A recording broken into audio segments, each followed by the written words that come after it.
Thanks for tuning into the Hidden Tracks podcast. You can find us wherever you find podcasts or listen to music. When you have an opportunity, please give us a 5-star review, write a little note, tell us how we're doing. We really appreciate it. It helps us keep this thing going. If you want to reach out to us, you can find us at Facebook at Hidden Tracks. Instagram is at HiddenTracks99, and if you'd like to send in submissions or talk to us or give us any feedback about what we're doing, our email is myhiddentracks99@gmail. Thank you so much again for tuning in, and I hope you enjoy the show.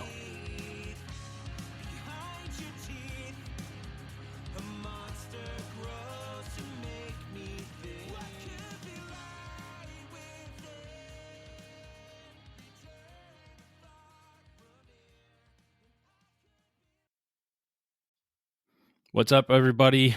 Another week. I'm here with Joe from the amazing band Dry Jacket from my home state of New Jersey. Pleasure to have Joe on the show. Welcome to the show, Joe.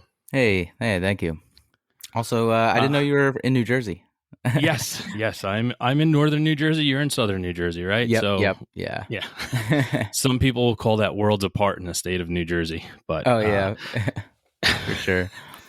But so listen, thanks for coming on the show, man. Huge fan of what you're doing, huge fan of your music, your stylings, and it was a breath of fresh air when I get to find stuff. And, you know, when I found your stuff, we were going through a really rough time in the world, and your album also came out during the crazy fucking time. So I feel for bands at the time that put out some amazing shit when no one was thinking about anything else. So I had to have you here. Dude, thank you so much. I appreciate that. Yeah, the timing was funny. It just got slammed. It's April 2020. You know, it is what it is, but yeah. So why don't you give me a little bit of background of Dry Jacket? I know it, but our fans don't know it, and you know some of your fans may not know it. How'd you guys all come together, and how did this become a project? Sure. Geez, let me think. So we started back in like 2014. I had met Brad, the other guitar player, through like a mutual friend. It was an ex-girlfriend of his, friend of mine. We met once at like a party. It was kind of funny. Like everyone out to smoke cigarettes in the backyard. He and I didn't smoke, so we were just like forced to sit there and talk and meet each other. And that was the only time I met him. We were just like, hey, and playing some music. And then, so they, you know, he broke up with that girl, and then he contacts me though. He's like, hey, this is weird. I know we met that one time, but I know you make music. Because my ex would show it to me, and I was like, oh, really? That's cool. And he really liked it because I would make music on my own, but never. I just show my friends. That was all I did it for. And he was like, yeah, can you send me everything you have? I want to start a new band and use it as like an influence. And I was like, yeah, sure, I'll join your band. I just invited myself in, because that was also a weird time in my life too, I guess. God, this is going all over the place, but that was like the first time I was kind of going to like therapy, and I was just like bummed out, and because I wasn't doing music, I was doing a full-time appraisal job, and I was just like, yeah, I thought I'd be like a musician. And the therapist was like, well, what steps are you taking to do that? And I was like, well, nothing. I'm recording all these songs in my basement and showing it to my friends, and that's it. So when I saw this opportunity of Brad wanting to start a band and he liked what I did, I was, let's give this a shot. And so we met up and kind of just talked about music, our influences. You know, we both liked like Into It Over It, and like I really liked the Appleseed Cast and things like that. And like just to see if we clicked and hit it off, and if we were on the same page, we're like, hey, we want to start a band and really take it serious and like try to, make something good. We don't want to just play in our basements or play for our friends. We want to really try to tour and start a band. And his older brother was friends with Joe Morrow, who's our manager. Early November. Yep. So he's like, hey, like we can record it and show it to him, and like maybe he can help us out. So he knew the other members. They all went to high school together. They're all from Marlton, and so everyone just clicked. We all just like right away, just brought songs to them. We made an EP, showed it to Joe. And he's like, yeah, this is pretty good. I'll shop it around for you guys, which is really nice of him. And that's how it kind of just started from there. That's awesome. I mean, and there's no, I mean, you bring up little things, and we all go through crazy times. I myself do. So, I mean, it's talking about it and going all over the place is totally cool here, and I Yes. appreciate you opening up about that. But that's the thing too. Like, you made the comment, like you thought you would be a musician, and Yeah. for me, I'm an older guy, and for a long time for this show, I kept saying, I really wish I did this a long time ago. I really wish I had started this a long time ago. And I sat for 2 years just talking about I should have started a podcast, a long time ago, Right. because how much I love music, and it really is, besides my family, the most important thing in my life. And it finally took a point of someone kicking me in the ass and being like, "Dude, you're alive now. Like, what? Just fucking do it." That's a And great friend to have too. Someone to tell you yeah, you got to do this. yeah, and it was like, dude, you're gonna be great. Like, just fucking do it. Like, that's it. You're alive now. Don't talk about, oh, I wish I did this way back when. You're alive now, so do it fucking now. Yeah. And those are the little things, the little catalysts. Of like, well, what's stopping you? And it's always, well, I wish I did it when I was 20. And then when you're when you're 80, you're like, I wish I did it at 50, Yeah. and you just never did it. You just always wished you did it. So Yeah. just go out and do it.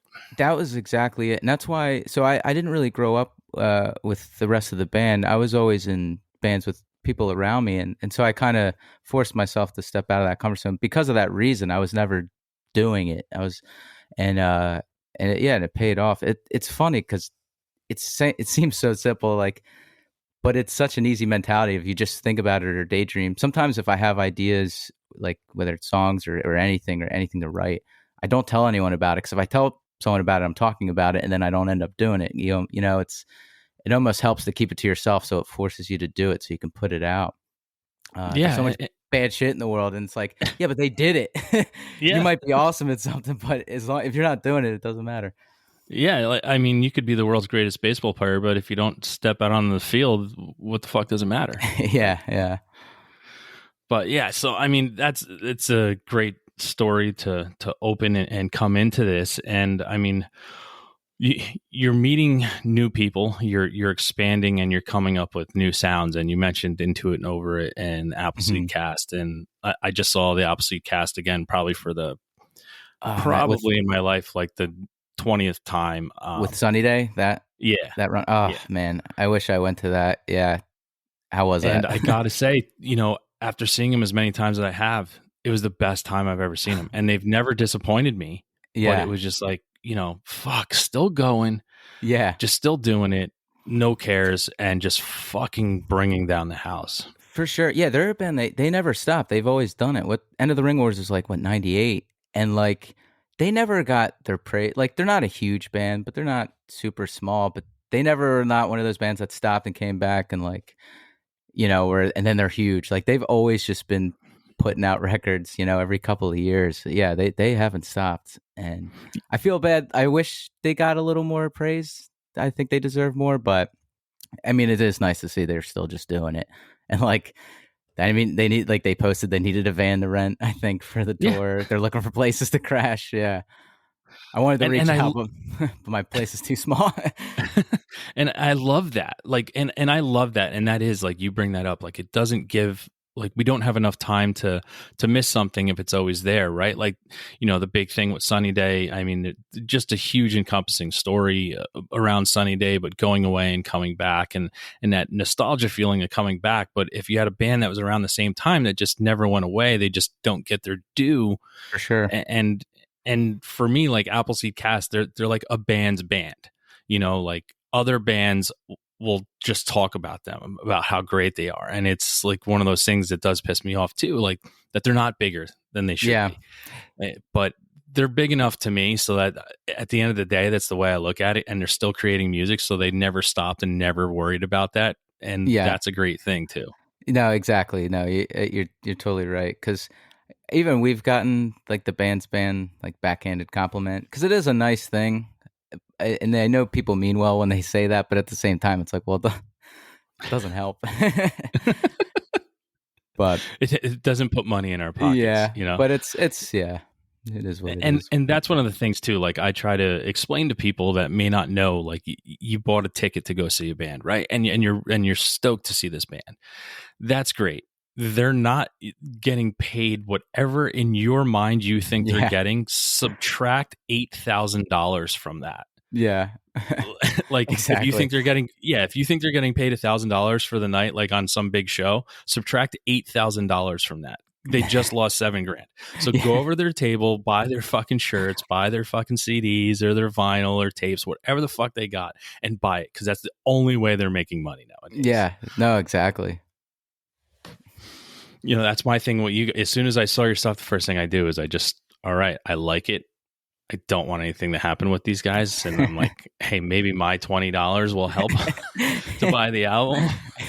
You know, it's a small amount, but I'm like, I'm in my mind, I'm like, this is making a difference. And most of the time it probably isn't, but I'm like, this is making a difference. No, it, So it does. It is always nice. I mean, heck, even like seeing the Bandcamp purchases, the email comes in. Like I said, and it's like what I said with even when you asked for us to do this, it's nice that just someone's thinking of you. Like, especially like I said, we haven't really been doing much. It's not like we stopped. We just it's tough for us because we're getting older, and there's no offers. It's kind of the same thing. We're not seeking it. We don't have any connections at that point, but I think every little bit makes a difference, even if it's not like a financial one. It's still nice. Like I never take it for granted. I'm like, oh man, it is weird. People do like the music I put out, which is still a nice feeling. It's cheesy, but I'm like, it's you know, not cheesy. it It's it authentic, really. It's authentic. It's not cheesy. It's authentic. it hit me. I appreciate that. Like, it's funny because it's like you write these songs like in your room, and you're like, then you get to play it on a stage. And if some people are singing along, yeah, it's wild how it just the cycle it goes through. Um, Sorry. Now, Go ahead. what was your life growing up with music? You know, my big influence, I talk about it all the time here, but like I was a little kid and I heard the Beach Boys for the first time.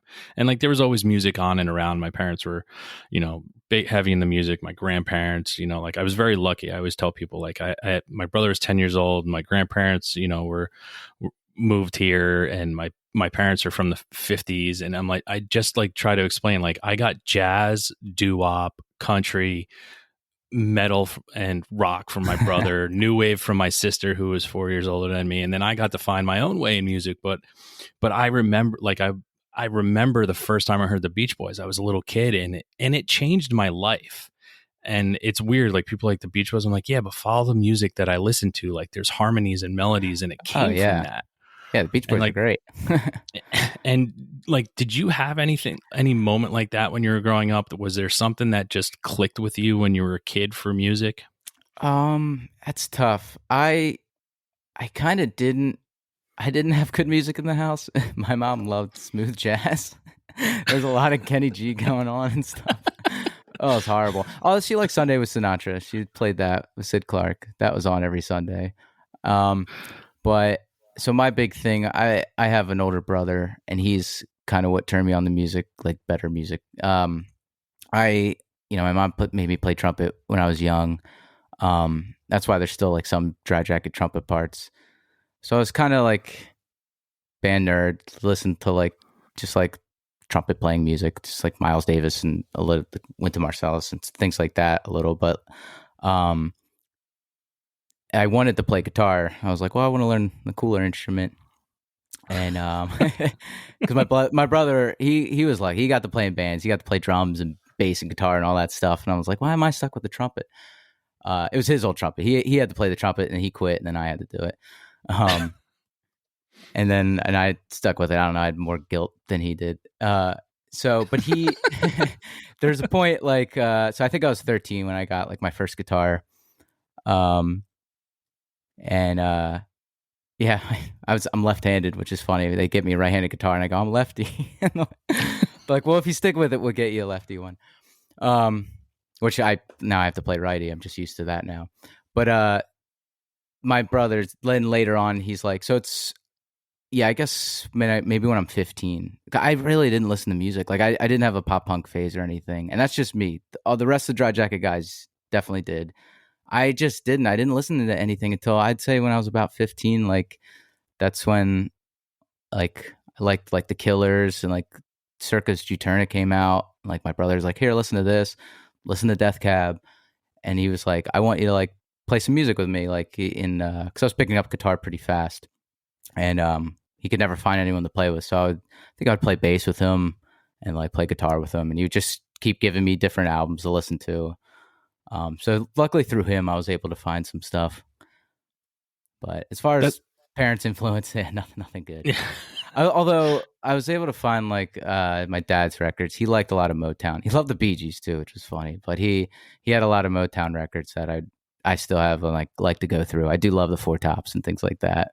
Yeah, I mean that kind of that Motown era, the doo-wop, the Four Tops, the Drifters, Temptations, all that Yep. kind of stuff is just like it's still to this day like it's brilliant to me. Like I'm Sunday morning making breakfast or whatever and just throwing on some of that old school Motown, Yeah. Sam Cooke and just like Yeah. this is soulful. This is just makes me happy. Yeah. It puts you in such a good mood every time. Yeah. Yeah. I love working to it. Yeah. It's great. Yeah.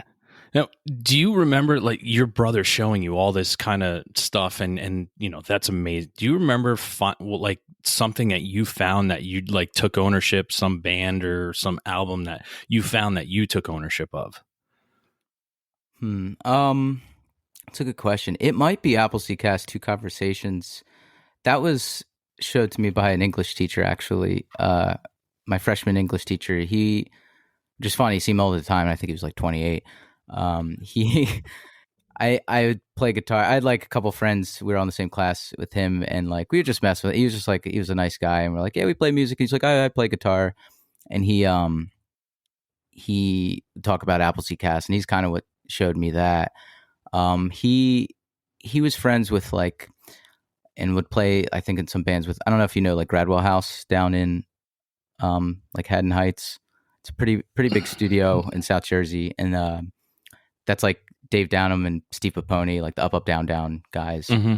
So he was like of their era. But I would say when I heard Two Conversations, I mean that's a great album. It was probably between that and Juturna and Circa. I loved that too. But yeah, Appleseed Cast, I would listen to that like every night before I went to sleep. I would fall asleep with the headphones in listening to that. And is that something you just started to show your friends too that may not have heard it, or did you just like hog it for yourself? Yeah, pretty much hogged it. I would maybe try to show some, but it didn't work. I didn't have a lot of music friends. I didn't have too many friends growing up. So it was, I would show some. No, I guess my Barn Chick Band friends, they would get into it. Yeah, I would show some of them.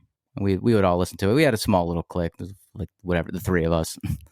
So I think some of us all enjoyed it, and like Death Cab, I love Plans too, just the hits.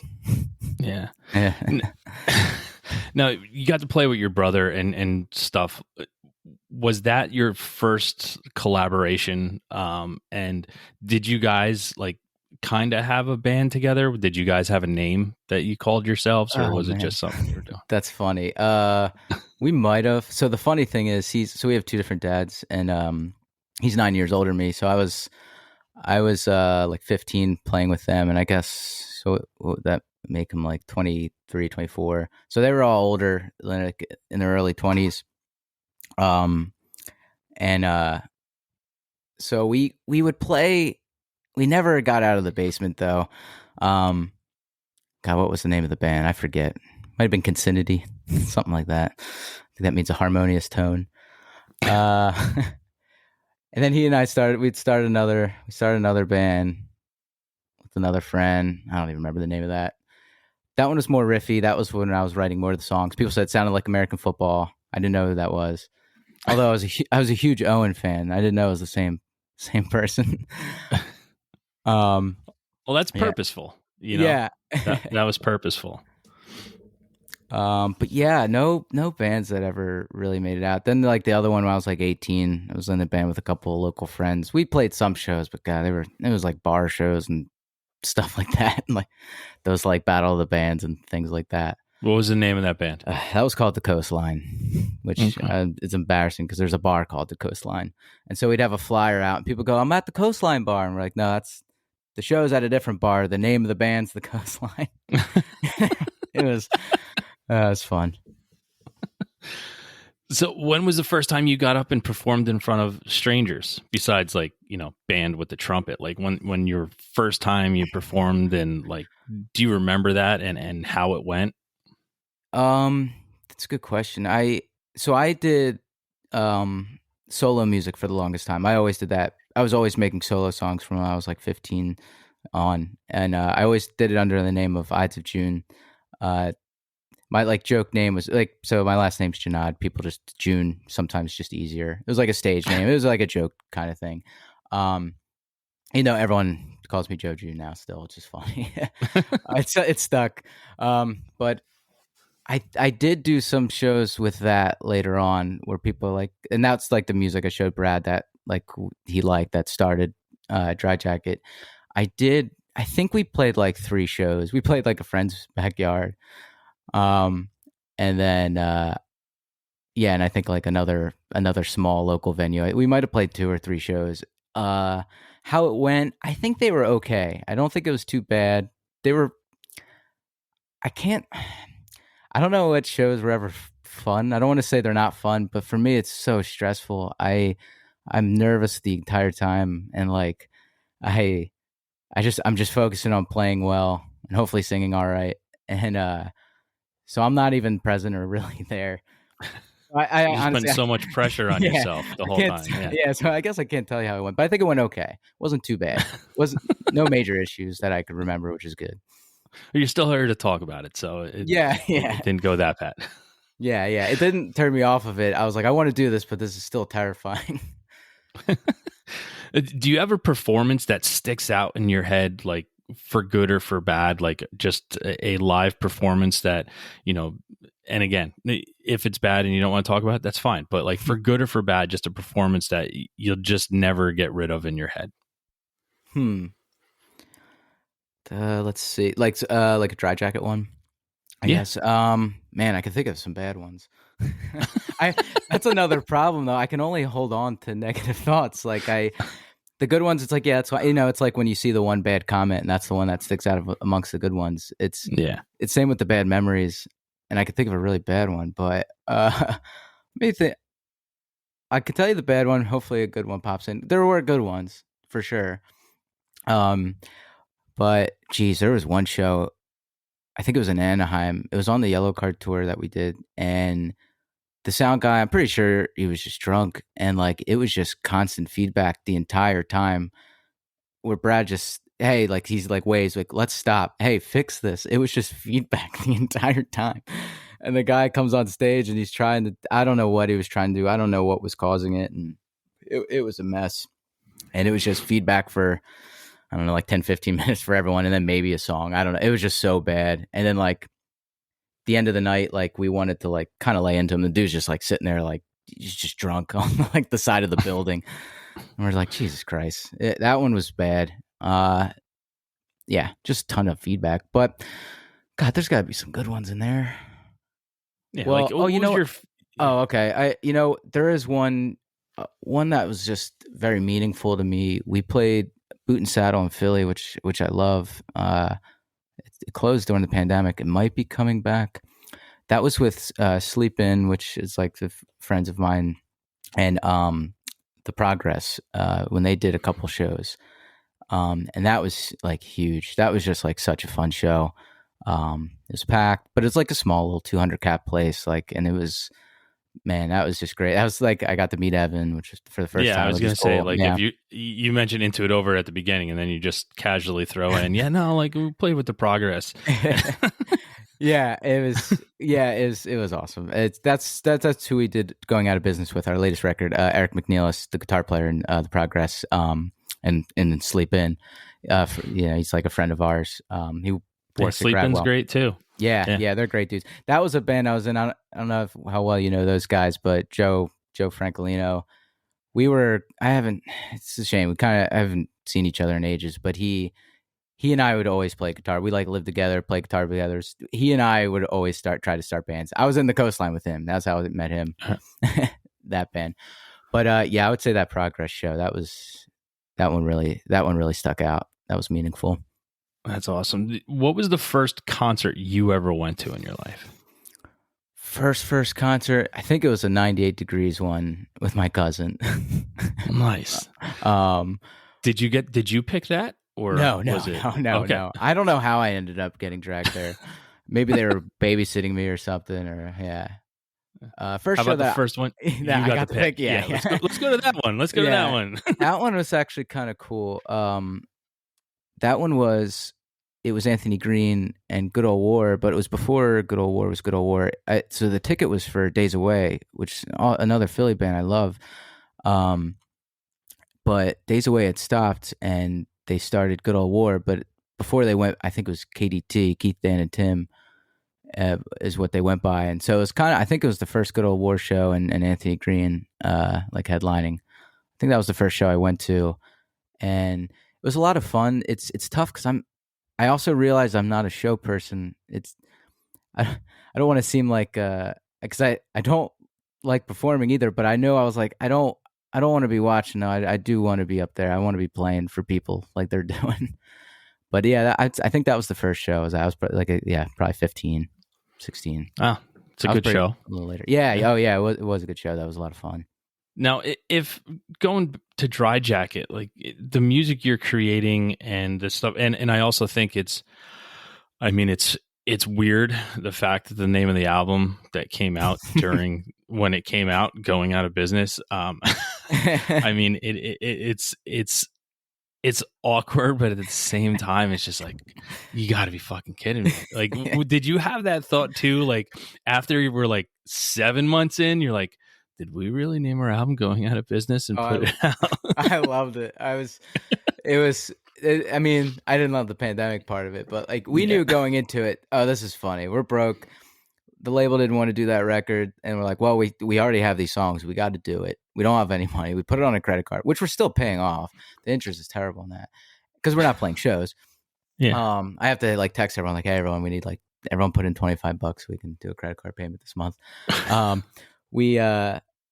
Yeah, and we're like, let's name it Going Out of Business. It's like, it's funny. Like, because it does give that thought. It's like, are we done? I don't know, mate. Like we went out of business, or like, it's a fun title. It is tough. I do feel bad too, because I do complain a lot. I think I saw on like a Reddit thing or something of like someone just bashing the album, being like, the guy just complains on every song. I'm like, yeah, damn it, he's right. I do. It is a lot of me whining about being broke and hating how everything works. But, yeah, I don't regret the title. It did. If anything, it works out even better. But yeah, I mean, it sets us up to do it back in business if we ever get back. It truly does. I mean, that's fantastic to be like, hey, listen, when we do another one, once we pay this off by credit card. So again, people, when you're listening to this, just go right to bank. Let's every buy bit the helps. stuff. All right, every bit helps. So. Yep. But and I mean, I wouldn't, somebody saying that you're whining, and I like the fact that you said, oh yeah, he's right. But at the same time, and this is where I find it very hard, especially with the way everyone's a critic now, right? Everybody can just be a critic, especially the people that don't go out there and do it. Those are the loudest ones. Yeah, for the sure. People that can't do it are the loudest critics. And I've never been okay with music critics ever in my life. And listen, I'm an opinionated asshole from northern New Jersey. But at the same time, no matter who you are as a musician, you step on stage and write a song and perform for somebody. No one has a right to judge you for that. And because of the simple fact that you are pouring your soul out. Most songs are soulful. Nobody just sits down and just throws words on a page and be like, here you go. It's usually you're drawing from experiences or internal things or external things. And I don't think people have the right to judge that. Yeah. That's just the way I feel. Even though I am judgy, I walked out of a show. I won't name the show recently. There was actually 2 shows, and I don't walk out of shows. Okay, oh man, I'm in for the long haul. I'm there when doors open, so I can, I want to see every opener. I want to see every band. Yeah, there were 2 shows in the past 5 months that I was like, yeah. So I'm out of here. So it's just not for you. Yeah, it was just. We'll talk, Yeah, yeah. offline That's still the about who it difference, was. though. It's not like But you're letting them know, too, though. That's still the no, difference. That's still you could have that opinion, but you don't need to tell them. yeah, no, and I didn't come home and fucking write Yeah, about it, put it on Instagram. I'm like, hey, listen, other people were there enjoying it, so at that yeah, moment, that just wasn't for me. So I get to leave, but I'm not going to go home and bash about it. You know what I exactly. mean? Like Yeah, I'm not going to go fucking write about it. And that's the kind of stuff that pisses me off too, because again, like you mentioned earlier, that one bad comment negates the 1,500 good comments prior to it. whoa, 1,500. I mean, that's stretching it, but no, for But sure. That no, no, no. You're right, though. It does, and I shouldn't listen to that stuff. Like my girlfriend was texting me, and I'm like, damn it. I'm like, they are right. I am like kind of bitching and complaining a lot. I mean, not too much. I go through it. I'm like, all right, not every song's about that. I mean, I'd rather it be that than singing about a breakup or something. I don't know. It's just, I like to try to think of more mundane things, but I also like to complain about the stuff that everyone complains about, and it's tough. I put a lot of thought in the lyrics, but I try to make it seem like I don't. The way the song comes across, that's why every time, like every line I say is usually pretty sarcastic. yeah, you're like, I And don't care, but I really care. yeah, but I was like, yeah, but no, that's everything phonetically has to work out. It's got to rhyme. It's got to, it's got to mean something. It's got to be catchy. But that's and that's where I go back to, like, no one can be a judge of that. Like, as long as at the end of the day you were happy when you, like, hey, I put my heart and soul to this, and that's it. The recording's out there; it's there now forever. And like, that's what I love about it too, is because no matter how long something sits out there, it's still there for people to find. Yeah, no, that's very true. Yeah, I think about that all the time. That is what makes me happy that stuff's out there. I mean, I like rewatched the X-Files like not that long ago. I was like, this is great. It's out there. It's always there to Yeah, watch. Just like that's yeah. always there to listen. Yeah. First musical recording ever is still out there. You can still find it. Like, and that's what's awesome. And that's another thing too, when people start complaining about bands who like change their sound. Hmm. And I'm like, well, don't complain about what they're doing now, because what you fell in love with is still there for you to listen to. Yeah, Like, that's a good if you point. don't, if you don't like what they're doing now, you don't got to fucking bash it. Just go back to why you fell in love with them. No, And for sure. everyone's allowed to grow and progress their sound. And again, as you get older as a band, your life experiences change, right? So when that stuff changes, your attitude and your progression to writing songs changes. Oh yeah, no, for sure. Yeah, I completely agree with you. If a band puts out one good album, it's like boom, you got that great album forever. They put out two good ones, it's like, whoa, this is a great band. And then three, it's like it's not Yeah. every gonna do it, and it's okay. They have one or two that you really love. It's still a good band. You still have those albums to listen to. Um, that's like yeah, I know what you mean because I get that because like when because I always look at our plays and everyone really likes our first full length and I was hoping the second one because I know the second one, chilled out a little more. I was hoping Listen, people. For Prosperity is really good, but going out of business, I will tell you here, it's better. Well, I It's appreciate better. it. And I don't know, why, uh, but when I listened to it, I was like, it's just better. Like I think it's just because it made me feel a different way, or maybe I was already feeling a different way that day. But when I heard it, I was like, for fuck's sake, I'm like, this is fucking brilliant. I appreciate that, man. So I have some things written down here, and this is usually a very tough question for people. It's, pick your favorite child, but like, if no one heard of Dry Jacket, and Okay. a stranger asked you, like, okay, well, what type of what song of yours would you play for them? Oh, that's a good question. Yeah, that is tough. To what demonstrates Dry Jacket? I don't know. Damn. To see if they would be into it. I don't know. It might be Misused Adrenaline. It might be that. I'm not totally happy with that answer, but honestly, that's what I would want to do. It's a little noodly, not too noodly, a little catchy. It's got a little of everything, I think, in that one. Which I know that's also off of For Posterity, but it would be that or Icicle Pyramid, though, off the new one. I have Icicle Pyramid written down. Oh, really? Yeah. Yeah, that's one of those things for me. Like, and like I go back and like I'll pull songs off of albums. Like For Prosperity, Type on 4 is like that's the song that connects with me. And then Nice. Going Out of Business, I have three written down that I'm like I don't know which to pick, but like it's if someone asks me like when I say go to listen to this band, a lot of times people are like, well, what song should I listen to? So that's why I always, Oh, cool. I try to put it all down and be like, hey, check these three out. And if you're Cool. not into those three, you might not be into the band, but here's the three that I would, say Yeah, that need the yeah. kick. Yeah, and Ice School Pyramid is written down right here. So. Nice, nice. Yeah. Now going back to what you would play for someone, would you consider one of those, or do you have another song that you wrote that's like your favorite song you've ever released? Do you have anything like that that just means the most to you that you've put out there? Let's see. One that means the most. I guess it depends for what purpose. I mean, ones that mean the most. I mean, Cease and Decease was a big one for me. Because that was kind of for like a guy I worked with, a friend of mine that passed away. That's his voicemail at the end of it, and it's just that feeling of like, it's just weird when you're at a funeral and like, you go, you see the body, you view it, and then you're in that next room and everyone's just talking and laughing like normal, and it's just, you got to go to the church, you got to, I don't know, it's just the whole ceremony of it all.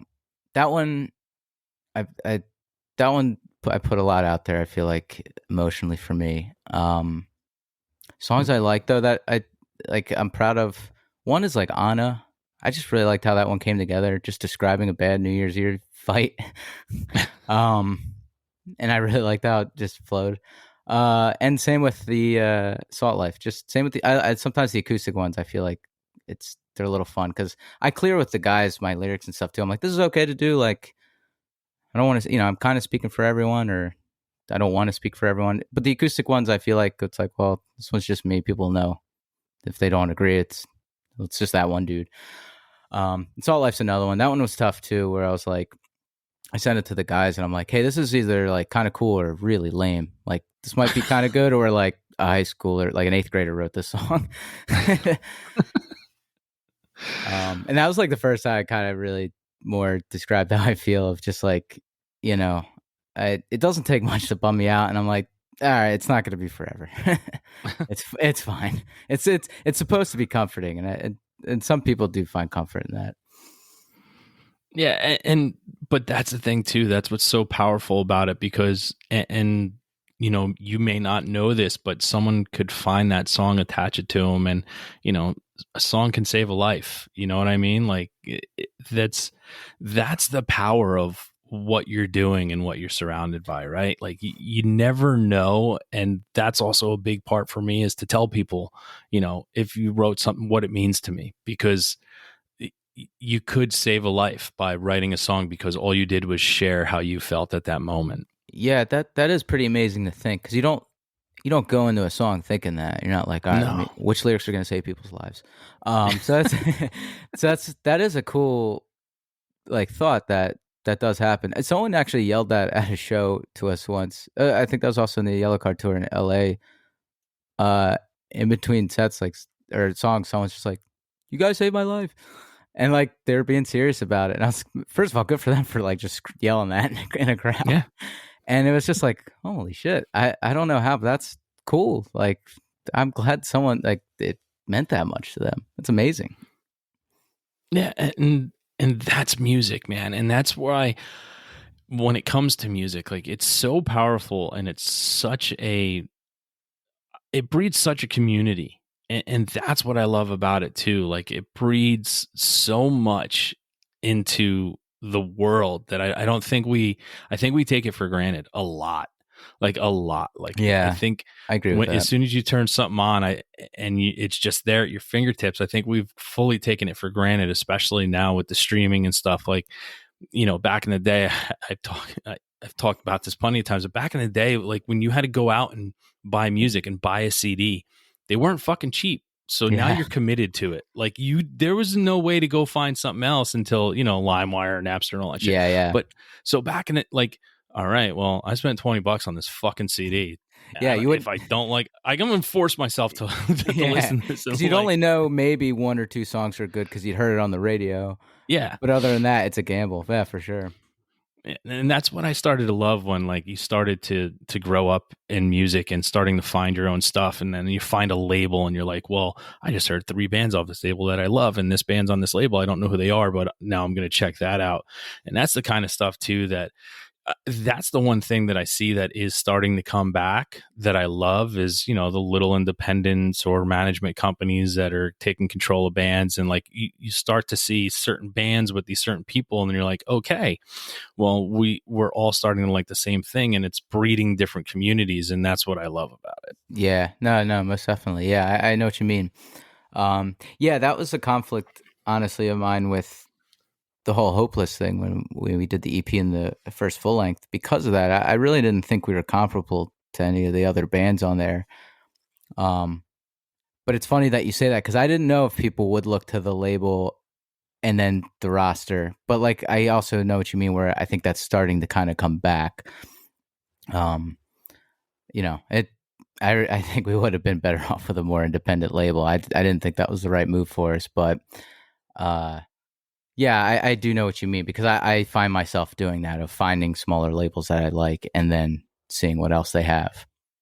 Yeah, and I mean, again, when you were just starting out, right? Like Dry Jacket's just starting out, and when you have, you know, something like that, an opportunity with Hopeless, who's a bigger independent, Mm-hmm. it's one of those things that you can't sit back and second guess right away, right? Like you're Exactly. just like, yeah, you're just like, wow, well, they Yeah. are interested. Yeah, let's fucking do it. And so, I mean, that's just another part of the process of the creation of music. You're just like, all right, because on the backside, a lot of people don't understand of how much business is actually behind it, even in a band where everybody pulls a certain duty and you're Oh trying to yeah. run your own corporation. Like a band is a corporation that you're trying to run. And it's really hard to make those decisions and know which one's going to be right and wrong. No, for sure. Our manager said that, like, as a business, a band is the worst business. Like, if you're outside perspective, if you're not a musician, you're like, it is the most, like, you're gonna fail. It's probably worse than opening a restaurant.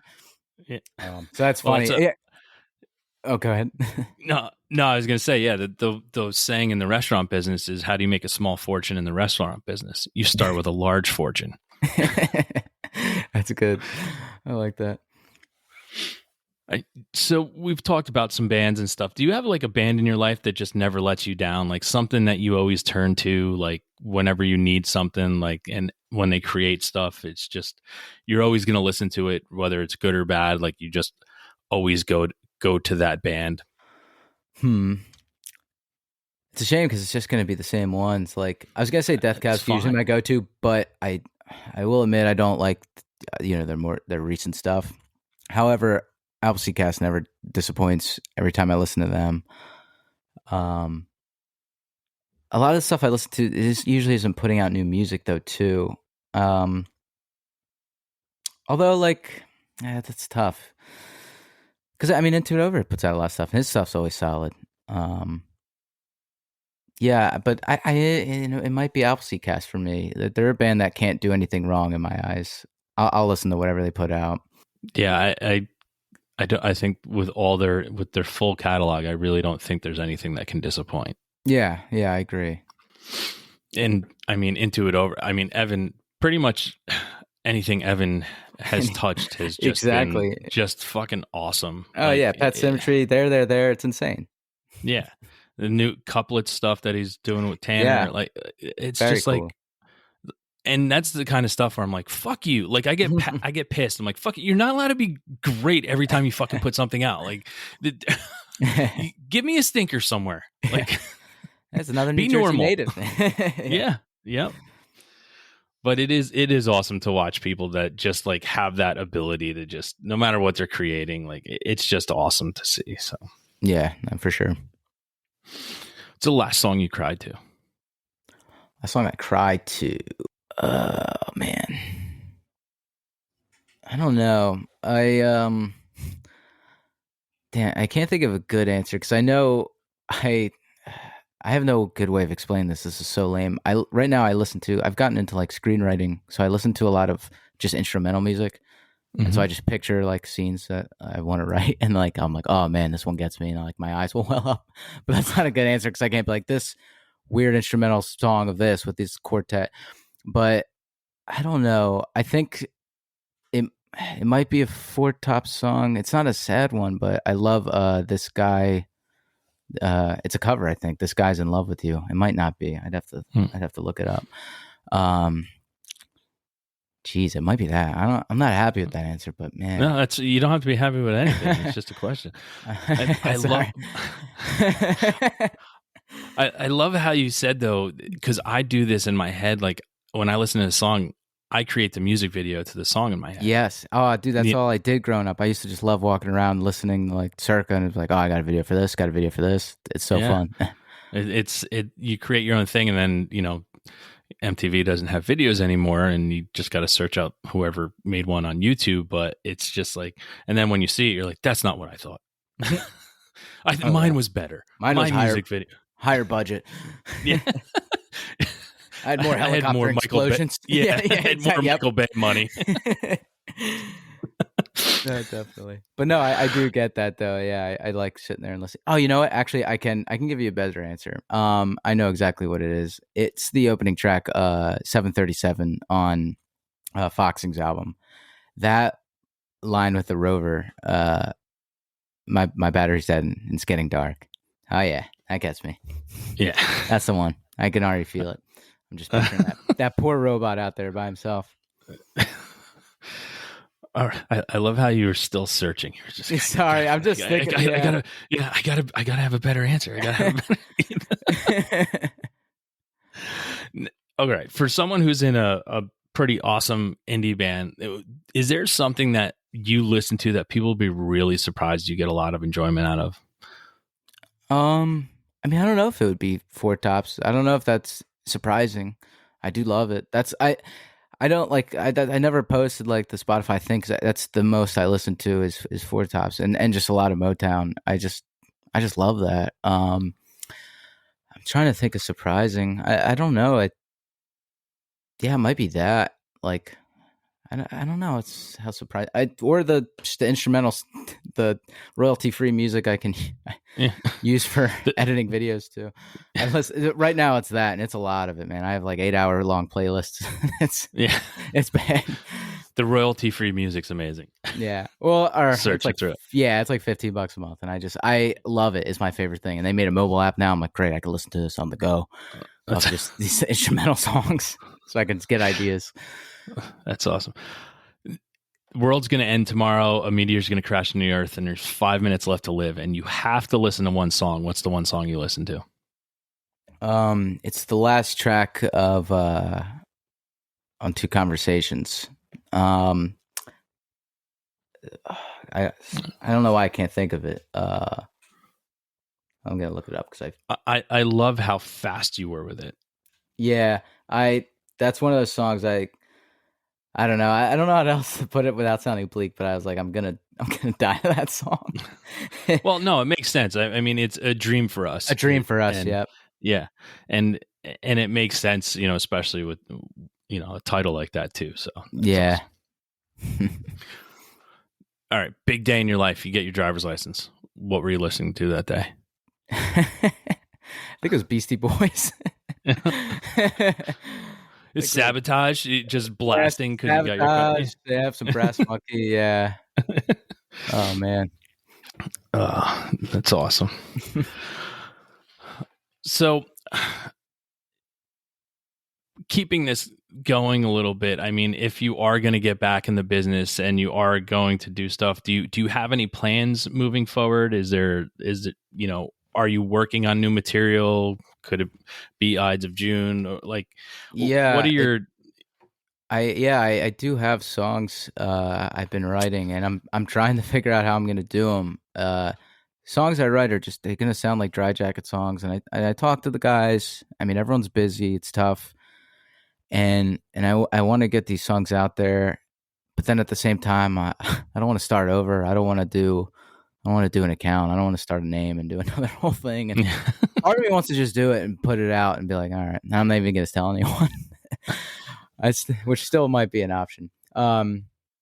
But yeah, because it's been tough, and I'm in the works with that. Like it's been funny. I've been busy lately. It's been horrible. I've been guitar teching for the Wonder Years. So it's so sorry. Also, if I seem I took a red eye flight in today. We're at the When We Were Young fest. Just got back from that. But honestly, being in that on the crew side of things, like it's making me realize how badly I want to make more music, and I keep telling the guys, and if not, I definitely am going to end up doing something on my own. Definitely sooner rather than later, I'd say. Wow. How was while we were young? That was horrible. I hated it. It was rough, man. It was. I mean, just festivals in general. It's just they're tough. It's Yeah. 15-minute turnaround. It's not fun on the tech side of things too. And unfortunately, it said the one you said didn't go quite too smooth. The night before was actually pretty. Again, cool for them, not cool for me. But it was. They when it got canceled on Saturday, they did a show and they packed out this this weird Vegas bar golf club thing near the airport. It was like a 250 cap. There was probably like 500, 600 people there. Awesome show.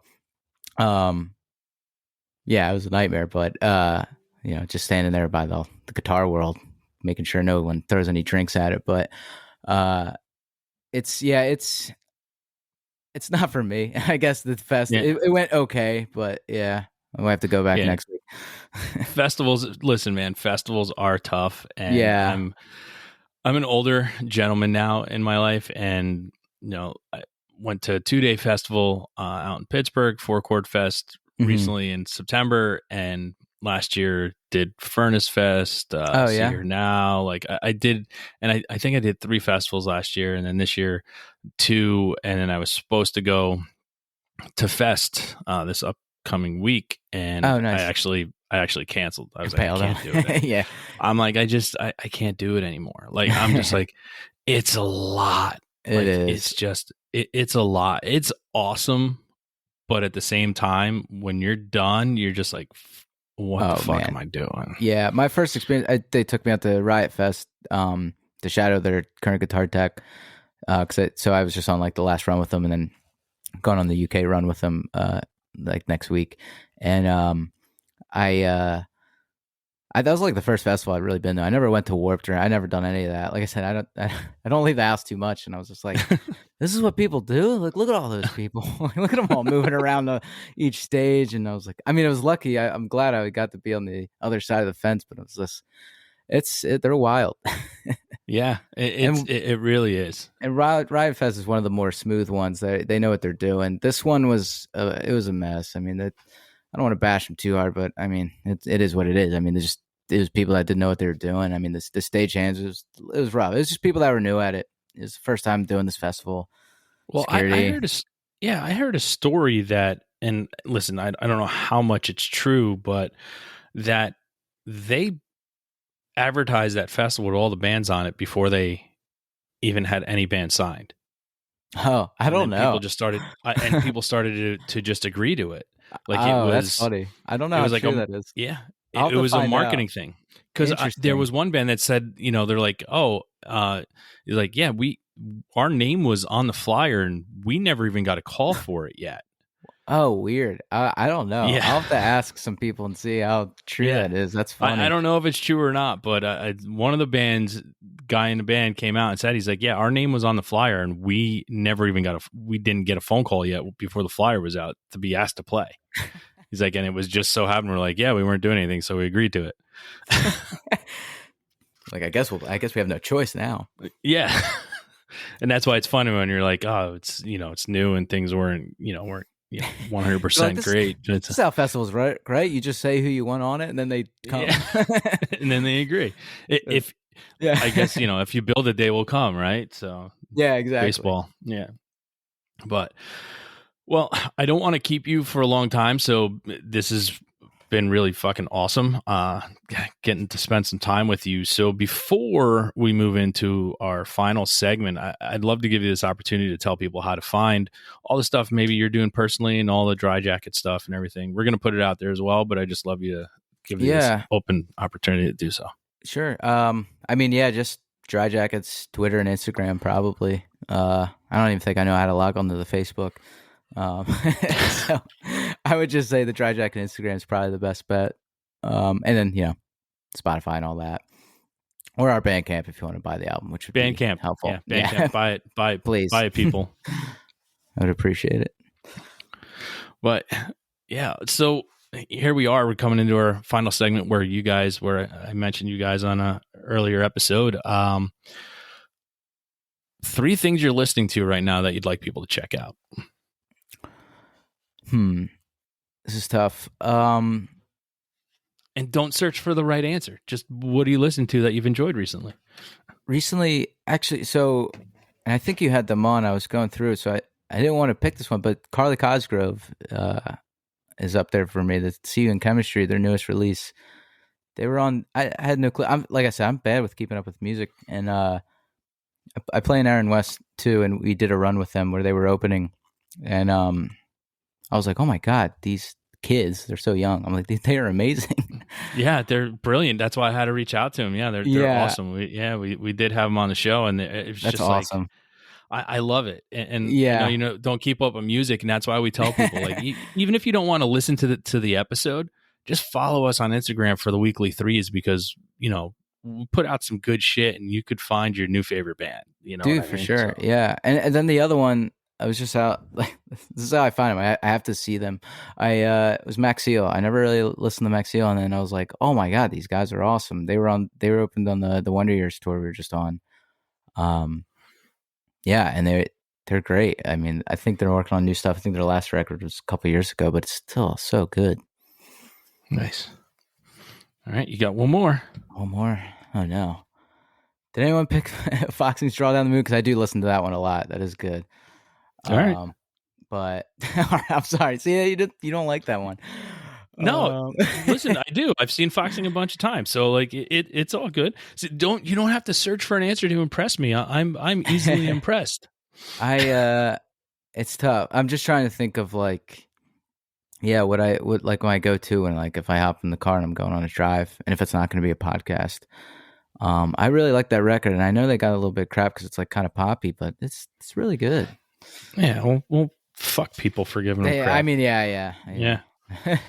I mean, they are who they are, and they've fucking toured so much, and they're always fucking touring. They're always playing and creating cute music. So good for them, Like, fuck you don't like it, go listen to shit you did like.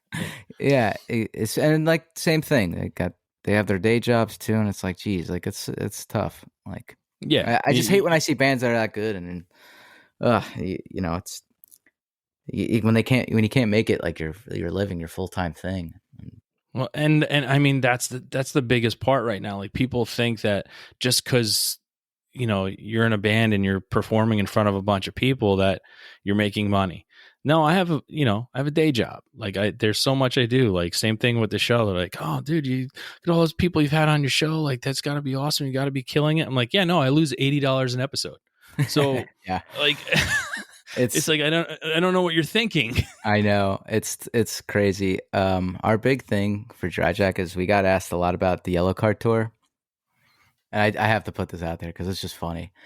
And I know it's hacky. I don't want to talk about money, but our guarantee for that tour was $50 a night.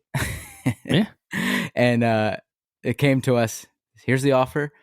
You have no leverage, and we're like, well, we're gonna take it. It's gonna be a lot of fun shows, but we would go settle, and whoever was working at the venue was like looking at the check, like, oh my God, I keep the stubs because I was like, this is. I mean, I kept the stubs hoping I would pass that, but I'm like, Electric Factory, $50. Hopefully one day I'll make more there, but yeah. So especially those opening bands, like, go out early and see them and buy their merch because They need help. That's why I'm there at doors, man. Yeah. I find my spot, especially if it's a venue I've never been to, or even if it's a venue I've been to, I'm still always there at doors. Yeah. And I need to see the opening bands. And one of them is on my threes this week of an opening band I just saw that I didn't hear of. So. Oh, nice. Well, yeah, let's hear it. All right. So my threes for this week, band that I just saw that literally fucked my world. It was, name of the band is Spotlights. Can check out the album Love and Decay. And this is how I'll explain it to you. If you're a fan of Failure, Hum, Deftones, Caius, fucking listen to them.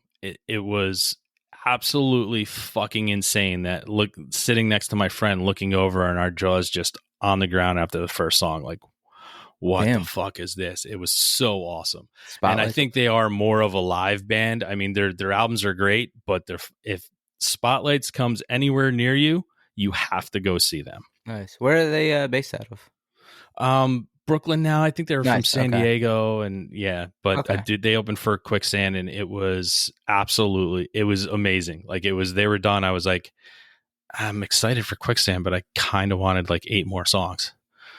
But nice. Next band is Rat Tally, Boston indie rock band, female vocal, just kills it. Name of the album is In My Car.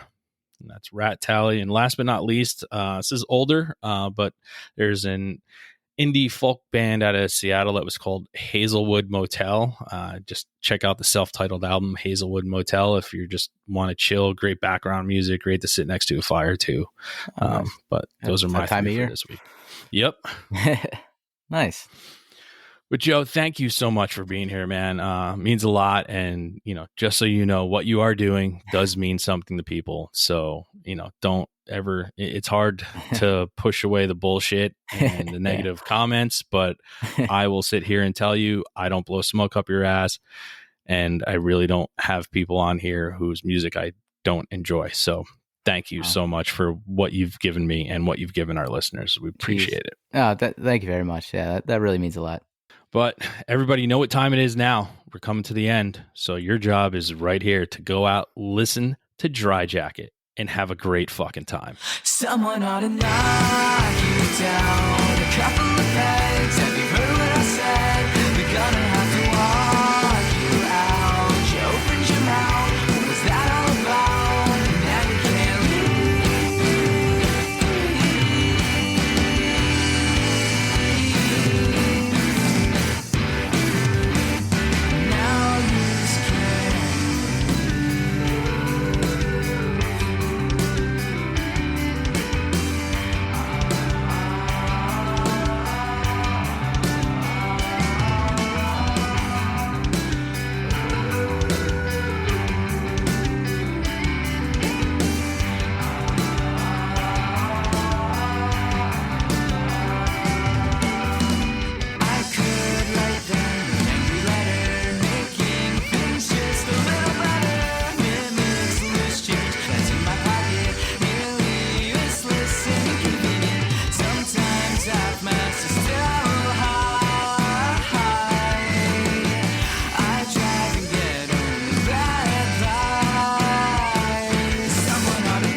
goes up in flames.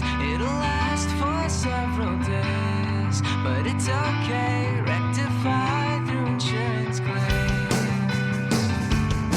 An orphan's family swarm to the front lines we keep warm by the fire with no desire to move on.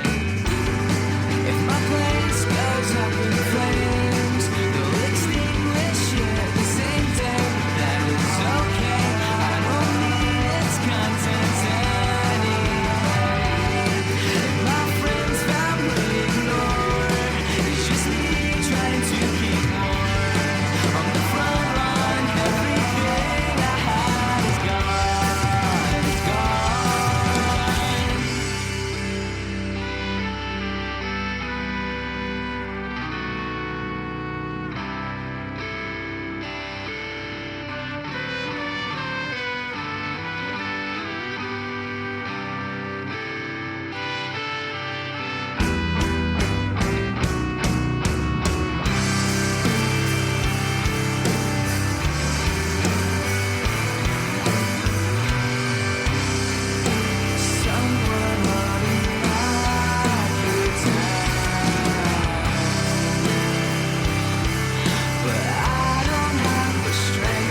Thanks again for tuning into the Hidden Tracks podcast. We hope you enjoyed this week's show. Don't forget to follow us on Instagram at HiddenTracks99. Also, send all your submissions to myhiddentracks99@gmail.com. Tune in next week. You may find your new favorite band, and don't forget to go out and have a great fucking time.